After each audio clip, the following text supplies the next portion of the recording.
வீரோடு வைக்கக்கூடிய விநாயகர் வழிபாடு புண்ணியாரமாட்டம்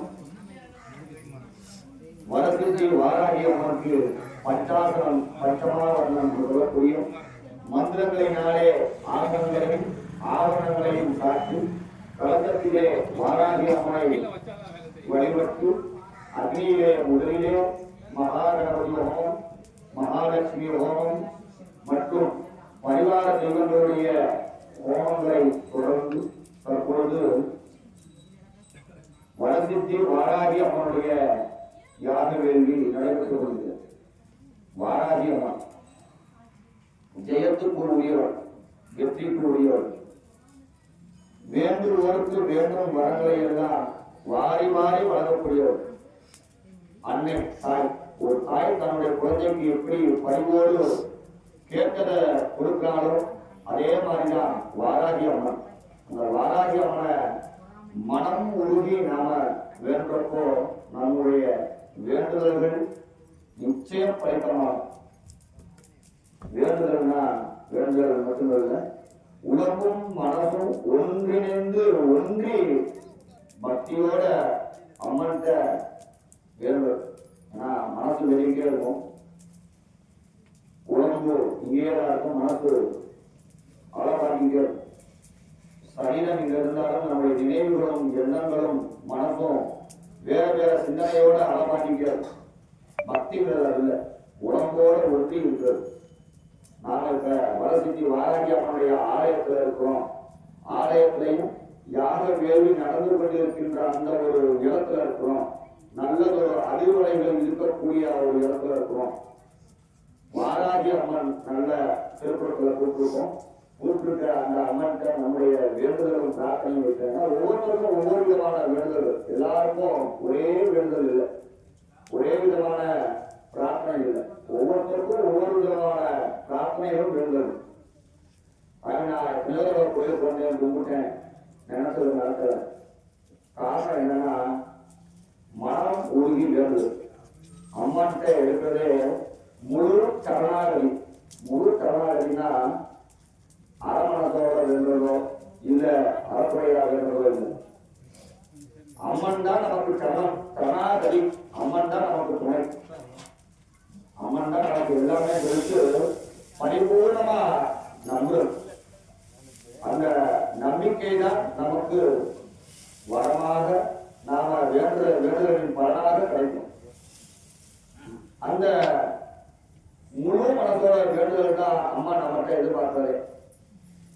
வந்து உட்கார்ந்து இருக்கிற சில நிமிடங்கள் அமைதியாக இருந்து சுவாமியுடைய நாமாவளிய சொல்லணும். ஆச்சாரியா தெய்வாலயத்தில வந்து அம்மனுடைய நாமாவளி சொல்றது எவ்வளவு விசேஷம்.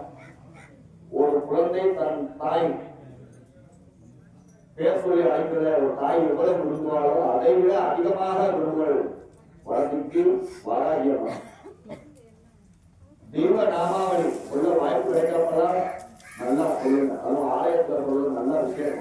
நம்ம பண்ற புண்ணியம் தான் நம்முடைய குழந்தைகளுக்கும் வரும். நம்முடைய குழந்தைகள் கல்வியை சிறந்து விளங்கணும். பரீட்சா என்று சொல்லக்கூடிய தேர்வுல பயமின்றி மனசுல உள்ளத விரல் வழியாக அந்த விடைத்தாள்ல வரணும். ஆனா தேர்வாக இருக்கிற வரைக்கும் மனசுல இருக்காது, வெளியே வந்தா மறுபடியும் ஞாபகம் வரணும். தேர்வுலையும் வெற்றி பெற வைக்கக்கூடிய தெய்வம் யாருன்னா வாராகி அம்மன். அந்த காலத்துல ராஜாக்கள் போருக்கு போறப்பையும் வழிபட்டு தான் போறாங்க. போருக்கு போறப்ப மட்டும் தான் வழிபட்டாங்களா? இல்ல, அம்மனுடைய இறை சக்தியை உணர்ந்து தன்னுடைய இஷ்ட தெய்வமாக வணங்கிய ராஜாக்கள் பல பேர் இருக்காங்க. அதே மாதிரியே தான் இந்த காலத்திலையும் நல்ல செயல்கள் கலப்புறப்பை சரி, வாராகி அம்மனுடைய பிரார்த்தனை, வாராகி அம்மனுடைய பூஜைகளோட கிளம்பணும்னா நிச்சயம் இருக்கிற காரியம் சித்தியாகும், ஜெயமாகும். அதனால நடந்துகிட்டு இருக்கிற இந்த வடசித்தி வாராகி அம்மனுடைய யாகவில் அகில சேர்க்கக்கூடல் எல்லாமே அம்மனுடைய நாமாவளிகளை சொல்லி அக்னி பகவான் மூலமாக அம்மனுடைய திருவடியில சேர்த்தோம். அந்த நல்ல ஒரு தருணத்துல எல்லாரும் அம்மனுடைய நினைவுகளோட, அம்மனுடைய பக்தியோட, உங்களுடைய பிரார்த்தனைகளோட நல்லா பிரார்த்தனை பண்ணி வேண்டிக்கிறாங்க. அதே மாதிரி தேய்பிறை பஞ்சமி, இன்னைக்கு தேய்பிறை பஞ்சமி. இந்த தேய்பிறை பஞ்சமி தான் அம்பாளுக்கு ரொம்ப விசேஷமான நாள். வளர்பிறை பஞ்சமியை விட தேய்பிறை பஞ்சமி ரொம்ப விசேஷமான நாள். அம்பாள் வந்து உக்கிரமா நிற்பாங்க. இன்னைக்கு நம்ம என்ன வேண்டுறோமோ அந்த காரியம் அப்படியே நடக்கும். அதனால தான் இந்த தேய்பிறை பஞ்சமி இன்னைக்கு வந்து காலையில் 10 மணிக்கு வச்சது காரணம் தான். மக்கள்லாம் தூரத்துலேருந்துலாம் வரலாம் கூட வர வச்சிடணும். இது வருங்காலங்கள்லையும் ஒவ்வொரு மாதமும் பகல்லையே நம்ம நடத்துவோம். இந்த தேய்பிறை பஞ்சமியை பகல்லையே நடத்துவோம். ரொம்ப சிறப்பாக பண்ணணும். ஏன்னா வர்ற மக்கள் அத்தனை பேரோட கோரிக்கையும் நிறைவேறணும். அதுக்காக வந்து பகல்லையே நம்ம நடத்தணும். இந்த தேய்பிறை பஞ்சமி தேய்வதற்கு, நம்மளோட பிரச்சனைகள் தேய்வதற்கு, கஷ்டங்கள் விலகுவதற்கு, பிணிகள் விலகுவதற்கு, பீடைகள் விலகுவதற்கு, சத்ருத்தலை விலகுவதற்கு சொல்லிகிட்டே போகலாம்.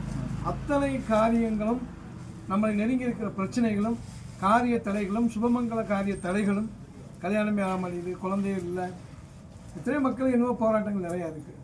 நோய் தீரவே மாட்டேங்குது அப்படின்னு சொல்லிட்டு அத்தனை பேரோட குறைகளும் தீரணும். அதுக்கு இந்த தேய்பிறை பஞ்சமியை நம்ம பிரதானமாக கொண்டு வந்துடணும்.